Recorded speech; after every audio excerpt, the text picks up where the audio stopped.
ایک اقلیت انسانوں کی ایسی ہوتی ہے جن کے لیے میں دو لفظ اب استعمال کر رہا ہوں، ذہین اور حساس۔ ذہین اور حساس لوگوں میں قبض اور بسط کی کیفیت، یہ مختلف سائیکلز ہیں جو آتی رہتی ہیں۔ کبھی طبیعت میں پشمردگی ہے، دل بجھا ہوا سا ہے، کچھ نا امیدی سی ہے، خود اپنے اوپر اعتماد کی کمی محسوس ہو رہی ہے، مجھ میں صلاحیت نہیں ہے، میں کچھ نہیں کر سکتا، اب تک جو کچھ کیا کبا بھی ہے، امنگ بھی ہے، امید بھی ہے، روشن پہلو نظر آ رہے ہیں۔ قبض کی کیفیت میں تاریک پہلو نظر آتے ہیں، مایوسی کے پہلو نظر آتے ہیں، پیسیمزم کی کیفیت، اور یہ جو بسط کی کیفیت ہے اس میں روشن پہلو۔ دیکھو یہ بھی تو ہے نا، آخر یہ بھی تو ہوا ہے، اور بھی ہو سکتا ہے، آخر اب تک میں نے یہ کام بھی تو کر لیا، آگے بھی مشکل آسان ہو سکتی ہے۔ یہ دو کیفیات ہیں قبض اور بسط کی، جن کو کہ صوفیاء کرام نے یہ اصطلاحات، یہ عنوان دیے، قبض اور بسط۔ جتنی انسان کے اندر حساسیت کی کیفیت زیادہ ہوگی، ذہانت زیادہ ہوگی، اتنا ہی یہ جو ویوز ہیں اس کی ایمپلیٹیوڈ زیادہ ہوتی ہے۔ کم ذہین انسان ہے، کم حساس ہے، آئیں گے تو صحیح ہے، لیکن یہ کہ وہ ویو جو ہے اس کا ایمپلیٹیوڈ جو ہے اس کے اندر اوپر اور نیچے کی کیفیت زیادہ نہیں ہوگی۔ لیکن جتنا یہ معاملہ بڑھتا ہے یہ جو ویو ہے اس کی ایمپلیٹیوڈ بڑھتا چلا جاتا ہے۔ لیکن نارمل انسان کا معاملہ یہ ہے کہ یہ حدود کے اندر رہے، اسی کی ایک کیفیت جو ہے ایب نارمل جب ہو جاتا ہے، یہی ہے جو جدید ہماری جو سائیکولوجیکل میڈیسن ہے اس میں اسے مینیکس ڈپریسو سائیکوسس کہا جاتا ہے۔ مایوسی ہوئی تو اتنی ہوئی کہ جیسے کمر ٹوٹ کر رہ گئی، اور اسی ڈپریشن میں ہوتی ہیں خودکشیاں، خودکشی کر جاتا ہے ڈپریشن۔ کچھ روشن پہلو نظر ہی نہیں آ رہا، کوئی امید کا پہلو نظر ہی نہیں آ رہا، کوئی صورت نظر نہیں آتی، کوئی امید بر نہیں آتی، کس طرف جاؤں، کدھر دیکھوں، کسے آواز دوں، اے ہجوم نامرادی دل بہت گھبرائے ہیں۔ اور جب آدمی محسوس کرتا I can't face these realities، یہ commits suicide۔ یہ اور جب کیفیت ہوتی ہے انشراح کی تو آدمی خوب بھاگ رہا ہے، دوڑ رہا ہے، امنگ ہے، محنت ہے، دوڑ رہا ہے، امیدیں ہیں، اب ہر چیز کا روشن پہلو نظر آ رہا ہے۔ عجیب ہے یہ۔ اصل میں مجھے کچھ تجربہ بھی ہوا ہے، ہمارے خاندان میں بھی یہ مرض موجود رہا۔ میرے والد مرحوم کافی طویل عرصے اس مینیک ڈپریسو سائیکوسس کے مریض رہے۔ کچھ ہوتا ہے یہ معاملہ، ویسے بھی شاید ہمارا خاندان جو ہے اس کیٹیگری میں آتا ہے جس میں ذہانت نسبتاً کچھ زیادہ ہے، حساسیت بھی نسبتاً کچھ زیادہ ہے۔ یہ دوسری بات ہے کہ کوئی شخص جو ہے یہ فلسفے کے طور پر اختیار کر لے کہ اپنے آپ کو ڈھیٹ بنا لینا ہے، یہ فلسفہ بھی بن سکتا ہے، لیکن یہ ہے کہ اگر آدمی چھوڑ دے اپنی طبیعت کو تو یہ دونوں کیفیات آتی ہیں۔ انہی کیفیات میں اگر یہ جو اپورڈ اینڈ ڈاؤنورڈ موومنٹ ہے یہ ایک حد سے نکل جائے تو یہ بیماری ہے مینیک سائیکوسس، مینیک ڈپریسو سائیکوسس۔ اس میں جب آدمی ہوتا ہے وہ اپر کیفیت میں تو اس کے اندر بڑی عظیمت ہے، روشنی ہے، امید ہے، لوگوں سے گفتگو کر رہا ہے، ہنس بول رہا ہے، خوب جو ہے محفل کے اندر، اب وہ محفل میں اسے دلچسپی محسوس ہو رہی ہے اور اسے ہر چیز کا روشن پہلو نظر آ رہا ہے، خود اپنے وجود کا بھی روشن پہلو، دوسروں کے وجود کا بھی، دوسروں کی بات میں سے بھی وہ اچھا پہلو تلاش کریں گے، وہ برا پہلو تلاش نہیں کریں گے۔ جب دوسری کیفیت ہے ڈپریشن کی، ہر ایک کی بات میں کوئی برائی نظر آئے گی، کوئی اس کی نیت کا فطور ہے، کوئی فساد ہے، کوئی یہ جو ہے بدنیتی کے ساتھ یہ بات کر رہا ہے، کوئی خیر کہیں ہے ہی نہیں، برائی ہی برائی ہے، مایوسی ہی مایوسی ہے، بدلی ہی بدلی۔ یہ ہے در حقیقت وہ کیفیت، اس کو غالب نے بہترین انداز میں تعبیر کیا ہے۔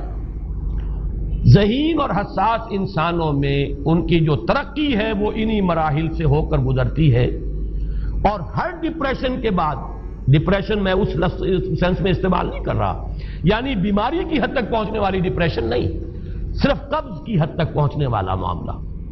ہر قبض کے بعد جب بسط آتا ہے تو آگے ترقی ہوتی ہے، جس کو آپ کہتے ہیں بائی لیپس اینڈ باؤنڈس، آدمی جو ہے چھلانگ لگاتا ہے، گویا کہ ایک درجہ جو پہلے تھا اس سے آگے درجہ انسان کا جو ہے اس سے بلند تر پوزیشن پر انسان پہنچتا ہے. ہر قبض کے بعد جو نیا بست آتا ہے وہ ایک نئی کیفیت، نئی شان، نئی بلندی، نئی رفعت لے کر آتا ہے. اس کو غالب نے تعبیر کیا ہے بہت خوبصورت انداز ہے. رکتی ہے میری طبع تو ہوتی ہے رواں اور. یعنی شاعر بھی کبھی ایسا وقت آتا ہے شعر جو ہے وہ اس پر نازل ہی نہیں ہو رہا، شعر نہیں کہہ پا رہا، طبیعت میں رکاوٹ سی ہے، بندش سی ہو گئی ہے، کوئی کلام موضوع ہو ہی نہیں رہا. لیکن پھر جب یہ کیفیت جو ہے بدلتی ہے اور جب پھر بست کی کیفیت آتی ہے، رکتی ہے میری طبع تو ہوتی ہے رواں اور، پھر اس کے اندر ایک جولانی نئی ایک کیفیت جو ہے انشراح کی، وہ ایک بالکل نئی کیفیت نئی شان کے ساتھ. یہ ہے وہ معاملہ جو ان آیات مبارکہ کے پس منظر میں ہے. اسی لیے اب میں آپ کو اس کا حوالہ دے رہا ہوں. تفسیر مظہری میں قاضی ثناء اللہ پانی پتی رحمت اللہ علیہ نے بہت عمدہ بات فرمائی ہے کہ حالت قبض اگر کسی شخص پر طاری ہو تو اس حال میں اکسیر کا درجہ رکھتی ہے یہ سورہ مبارکہ، اس لیے کہ یہ نازل ہوئی ہے محمد الرسول اللہ صلی اللہ علیہ وسلم پر اسی حالت قبض میں. وَالضُّحَىٰ وَاللَّيْلِ إِذَا سَجَىٰ مَا وَدَّعَكَ رَبُّكَ وَمَا قَلَىٰ وَلَلْآخِرَةُ خَيْرٌ لَكَ مِنَ الْأُولَىٰ وَلَسَوْفَ يُعْطِيكَ رَبُّكَ فَتَرْضَىٰ أَلَمْ يَجِدْكَ يَتِيمًا فَآوَىٰ وَوَجَدَكَ ضَالًّا فَهَدَىٰ وَوَجَدَكَ عَائِلًا فَأَغْنَىٰ. یہ تمام آیات اب معلوم ہوگا کہ جیسے موتی پروئے ہوئے ایک لفظ قبض.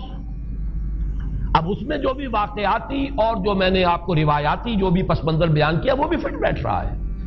وہ خودکشی کا معاملہ بھی آ گیا اس میں فٹ بیٹھ رہا ہے کہ بخاری شریف میں روایت موجود ہے کہ حضور فرماتے ہیں کہ میری طبیعت پر اس درجے اضطراب تھا، اتنی کیفیت جو ہے میری تشویش کی تھی کہ میرے دل میں بار بار خیال آتا تھا کہ پہاڑ پر چڑھ کر اپنے آپ کو نیچے گرا دوں.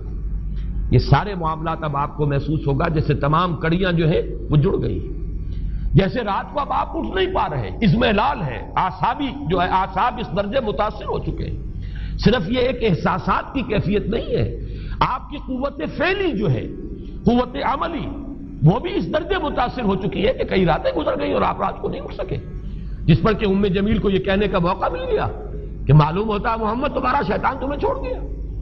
اب یہ جملہ اپنی جگہ پر اس کی کاٹ ہے یقیناً اس سے یضیق صدروں کا بما یقولون، لیکن وہ کیفیت جس کی وجہ سے یہ جملہ آیا ہے اس پر نگاہ دوڑائیے، اس پر نگاہ کو مرکوز کریں گے تو معلوم ہوگا ایک لفظ قبض، یہ قبض کی ایک کیفیت تھی. اس قبضی کی کیفیت کا ایک مظہر یہ ہے کیونکہ یہ بھی تو در حقیقت قلب مبارک جو ہے محمد الرسول اللہ صلی اللہ علیہ وسلم کا، اسی پر تو وحی کا نزول ہوتا تھا. یہ بھی وہی داخلی احساسات و کیفیات کا معاملہ ہے، یہی بھی در حقیقت یہ واردات قلبیہ ہی کا سارا معاملہ ہے. اس کو آپ خارج سے تعبیر نہیں کر سکتے، نہ ابھی کوئی ایسے مصائب تھے، نہ ایسی کوئی مشکلات تھیں، نہ ابھی کوئی رد و قضا ایسی شروع ہوئی، نہ ابھی کوئی بحث و نزاع کا معاملہ ایسا ہوا، نہ کوئی ابھی کوئی فزیکل پرسیکیوشن شروع ہوئی. یہ سب داخلی ہی کیفیات ہیں اور ان داخلی کیفیات کے حوالے سے ان سورہ مبارکہ کو اگر صحیح سمجھا ہے تو صوفیہ نے سمجھا. وہ جو اقبال کا شعر ہے کہ کچھ جو سمجھا میرے شکوے کو تو رضواں سمجھا، مجھ کو جنت سے نکالا ہوا انسان سمجھا. اور کون سمجھے گا؟ وہ تو سمجھے گا کہ دکھے ہوئے وہ دل کی صدا ہے، وہ کیا ہے جو اقبال کی وہ ایک نظم ہے پرندے کی فریاد، گانا اسے سمجھ کر خوش ہونا سننے والے. یہ تو در حقیقت ایک دکھے ہوئے دل کی صدا فریاد، یہ صدا ہے. تو یہ کیفیت جو ہے رضوان سمجھ سکا ہے جو کہ داروغہ جنت ہے، اس نے سمجھا یہ وہی آدم جو نکالا گیا تھا یہاں سے، یہ اس کی فریاد ہے. کچھ جو سمجھا میرے شکوے کو تو رضواں سمجھا، مجھ کو جنت سے نکالا ہوا انسان سمجھا.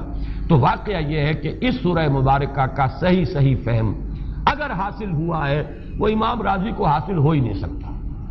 وہ عقل اور منطق کی گتھیاں سلجھانے والے آدمی ہیں، اپنی جگہ ان کی کنٹریبیوشن بہت.